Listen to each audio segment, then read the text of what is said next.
السلام علیکم ورحمۃ اللہ۔ امجد 786 میں تمام دوستوں کو خوش آمدید کہتا ہوں۔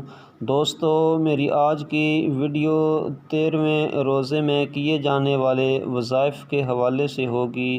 تو ویڈیو کا باقاعدہ آغاز کرنے سے قبل تمام دوستوں سے یہ گزارش ہے کہ جو دوست میرے اس چینل پر نئے ہیں وہ جلدی سے اسے سبسکرائب بھی کر لیں اور ساتھ ہی بیل کے نشان کو بھی دبا دیں، اور اگر اس کے بعد آل آتا ہے تو اس کو بھی دبا دیں۔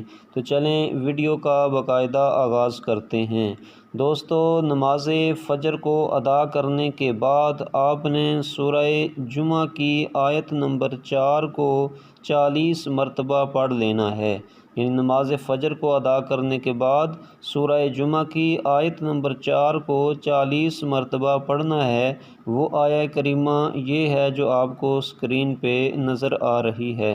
ذالک فضل اللہ یؤتیہ من یشاء واللہ ذو الفضل العظیم۔ نماز ظہر کو ادا کرنے کے بعد سورۃ الفلق کو آپ نے 47 مرتبہ پڑھ لینا ہے۔ سورہ فلق کو 47 مرتبہ پڑھ لینا ہے۔ وہ سورۃ فلق جو قرآن پاک کی آخری سیکنڈ لاسٹ سورت ہے، تو اس کو آپ نے پڑھ لینا ہے۔ میں بھی آپ کو پڑھ کے سنا بھی دیتا ہوں۔ بسم اللہ الرحمن الرحیم۔ قل اعوذ برب الفلق من شر ما خلق ومن شر غاسق اذا وقب ومن شر النفاثات في العقد ومن شر حاسد اذا حسد۔ عصر کی نماز کو ادا کرنے کے بعد آپ نے سورۃ الناس کو 47 مرتبہ پڑھ لینا ہے۔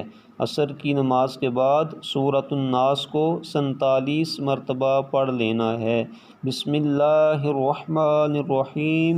قل اعوذ برب الناس مالک الناس الہ الناس من شر الوسواس الخناس الذی یوسوس فی صدور الناس من الجنۃ والناس۔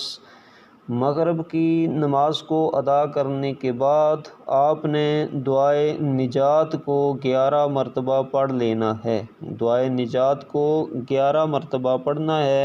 دعائے نجات یہ ہے جو آپ کو اسکرین پہ نظر آ رہی ہے۔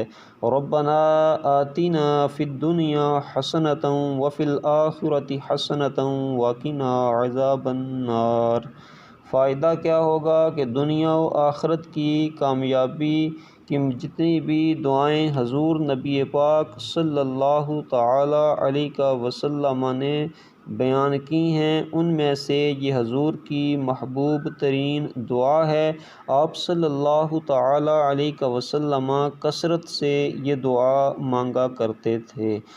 عشاء کی نماز کو ادا کرنے کے بعد جب آپ تراویح کی نماز سے فارغ ہو جائیں تو اس کے بعد آپ نے صلاۃ الحاجات کی 4 رکعتیں جو نفل ہیں وہ ادا کرنے ہیں۔